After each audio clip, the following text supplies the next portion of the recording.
God is something that flows through everything. We are incorporated. We are inside of God. Everything in this environment is God. You cannot get outside of God. That source energy, that energy gestalt. We've bestowed the power upon ourselves. God has done that to itself, to us, because we are it. We can create just as God created, because that energy flows through us, that essence, that supreme capability. That's what creation is. And everything that we see in this environment has to originate as a thought prior to actually becoming something physical. You cannot look around wherever you're at right now. If you're sitting in your office, home office, if you're listening to this in your car, if you're listening to this on your MP3 player, iPod, whatever you've got, anything you're touching, the chair you're sitting in, the wall you're looking at, the windshield you're looking at, the steering wheel you're holding on to, all of that existed in an individual's thoughts prior to becoming manifest in this environment. That's how this entire environment began. And it began from a non-physical source, that God awareness, that God energy, and it eventually became manifest in this environment. That's how the entire physical universe came about. We're just replicating that on a much smaller level in our daily lives. And I'll dive headlong in a future episode into the law of attraction and how we can work with this information deliberately to bring about the manifestations and the life experiences that we want to live. Not only want to live, but deserve to live. When you realize that you are source, you understand that nothing is impossible for you. And you deserve it. You deserve to have that. Each one of us does. And that, I feel, is our conscious origin. And we have glimpses and an understanding of that each time we set aside this, as I said, stressful feelings, the worrisome thoughts, the fearful thoughts. While those can exist within source, because as I said, everything in this environment is source energy, that's not how we allow ourselves to be deliberate creators. Fear is able to become a part of our experience because of our free will. We have that ability if we choose to go that direction. However, the more we fail to see our connection to one another, the more we fail to see our connection to this planet, all living things, even inanimate things. Because when we bring that fearful response, that worrisome, that lacking response into our lives, then we end up cutting ourselves off from the understanding and the awareness. And that's why once we get to such a far removed state from understanding what God is, understanding what our conscious origin is, understanding what the supreme all of everything is, the only time we can glimpse it is in moments just like that little passage that I read to you. When we connect, we have those little moments, and that's why they feel so spectacular, because we've been living a life that's really not aware of who we are and what we're about and our capabilities. And moments like that bring it back.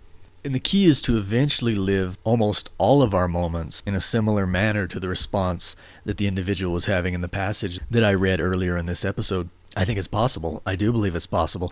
And while in the midst of our life experience, we are going to have change, we are going to have situations that seem uphill, situations that seem like a struggle, the more consistently we can release from that attitude, go within and feel that joyful connection to all things, the better off we'll be, the more deliberate we will be in our creating, consistently bringing forth experiences that please us on a consistent basis. So now I'd like to talk about our purpose, why we're here, and why we are having this experience that we call physical life. Everyone has the right to view their purpose in whatever manner they choose. And that's fantastic. I say that's great. And I say, actually, that's what it's about. Our purpose is not defined by something that's external from ourselves. Our purpose is what we feel our purpose is. I wrote a post not too long ago that was titled Realizing Your Purpose. And in that post, I spoke on how it's up to us. It's up to each one of us. But the key in that is to find what brings you happiness, what brings you joy. The reason we are here is for the experience. We're not here because we owe someone something. It's not because we have a karmic debt that we must pay off, repay. It's not because we are here to transcend these physical bodies. These physical bodies aren't a punishment. These bodies aren't a test of whether we're worthwhile, whether we're worthy. These physical bodies are ways that God chooses to manifest itself. These physical bodies are meant to be ways of enjoying our own creations, ways of being able to taste and touch and feel and live and love and be. These physical bodies are ways for us to be able to experience creation in a manner that is so fulfilling that we bestowed this gift upon ourselves to be able to do it.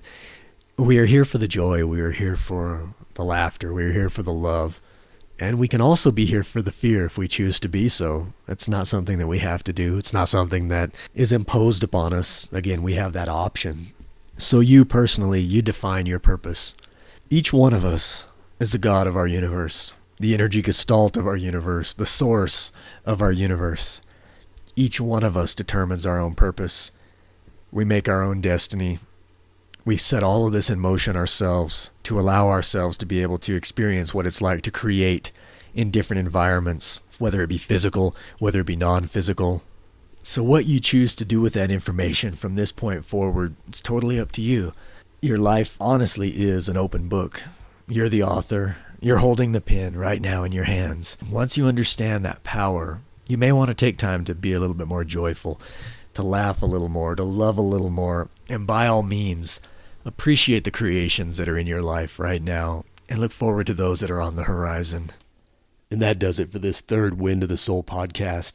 I would like to thank you for taking time out of your busy day to join me for this recording. If you have any questions, if you have any comments, feel free to write me at windofthesoul@yahoo.com. Until next time, take care of yourself and have a great week.